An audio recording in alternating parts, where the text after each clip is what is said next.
Posibleng mabuong bagyo ang sama ng panahon na binabantayan sa loob ng Philippine Area of Responsibility.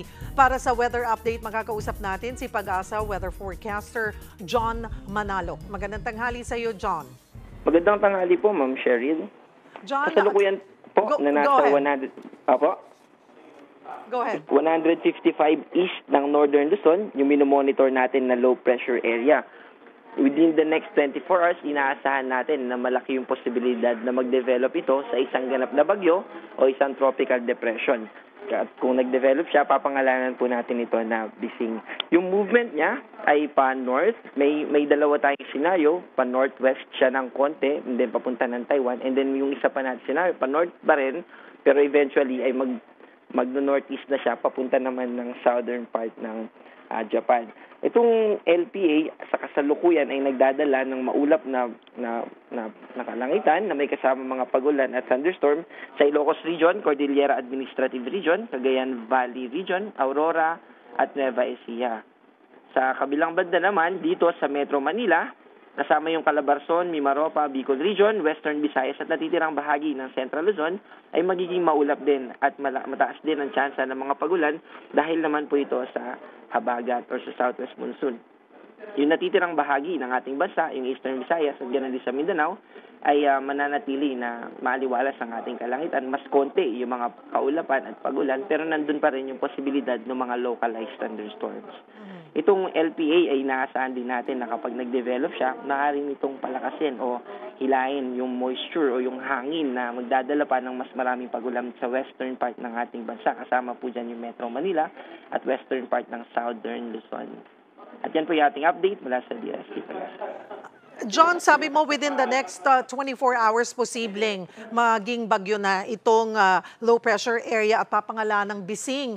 Pero gaano o katagal nakikita nating mananatili ito sa loob ng Philippine Area of Responsibility at makakaapekto sa ating panahon?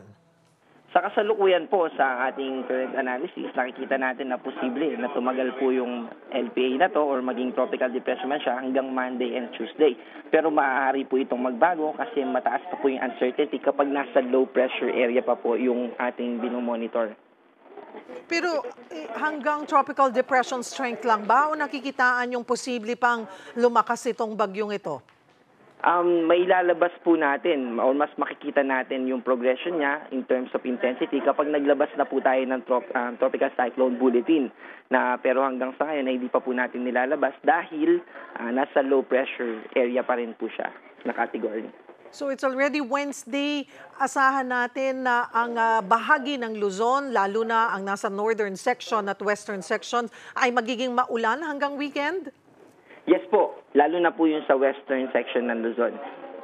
Pero yung sa northeastern part ng Luzon, ngayon po kasi ay apektado ito ng low pressure area. Pero as it moves further north, kukunti po at mababawasan yung mga affected ng low pressure area. Pero once na nag-develop po ito into tropical depression, magtataas po agad tayo ng tropical cyclone warning signal number 1.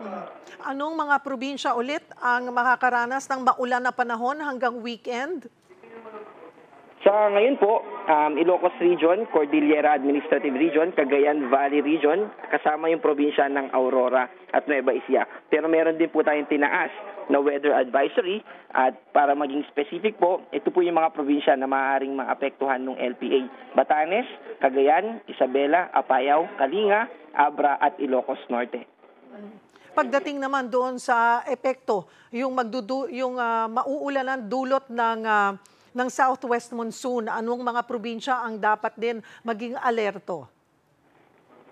Dito po sa Zambales, Bataan at Occidental Mindoro, asahan natin today hanggang bukas. Pero bukas po hanggang sa Friday afternoon, maaari po itong umabot sa Zambales, Bataan, Occidental Mindoro, kasama po yung Metro Manila, La Union, Pangasinan, Benguet, Tarlac, Pampanga, Bulacan, Rizal, Laguna, Cavite at Batangas. Alright, pero maliban dito sa LPA na to, 165 east ng Northern Luzon, may iba pa bang sama ng panahon tayong binabantayan or posibleng pumasok sa loob ng Philippine Area of Responsibility? Meron pong tropical depression na nasa malayong northeast part. Lagpas na po ng outside the Philippine Area of Responsibility po ito, pero wala po itong direktang epekto na naidudulot sa anumang parte ng ating bansa. At hindi inaasahang aabot na makapasok sa loob ng PAR. Yes po. Yung low pressure area po, muli ay gusto nating i-emphasize na yung mga dadalhin nito ng pag-ulan yung maaaring makaapekto sa atin. Regardless kung mag-tropical depression na siya or hindi. Pero yung mga pag-ulan na dadali niya ay maging handa po tayo. May mga areas ba na dapat o mga probinsya, lugar na dapat maging alerto pagdating sa flooding, sa baha? Posibleng makaranas ng pagbaha or landslides?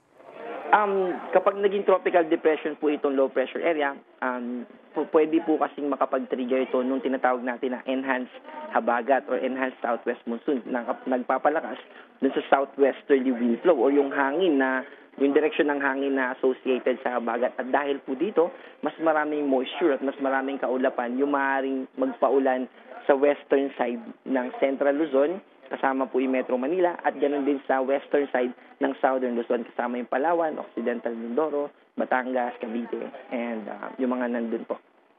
Maraming salamat for the update. Pag-asa weather forecaster, John Manalo.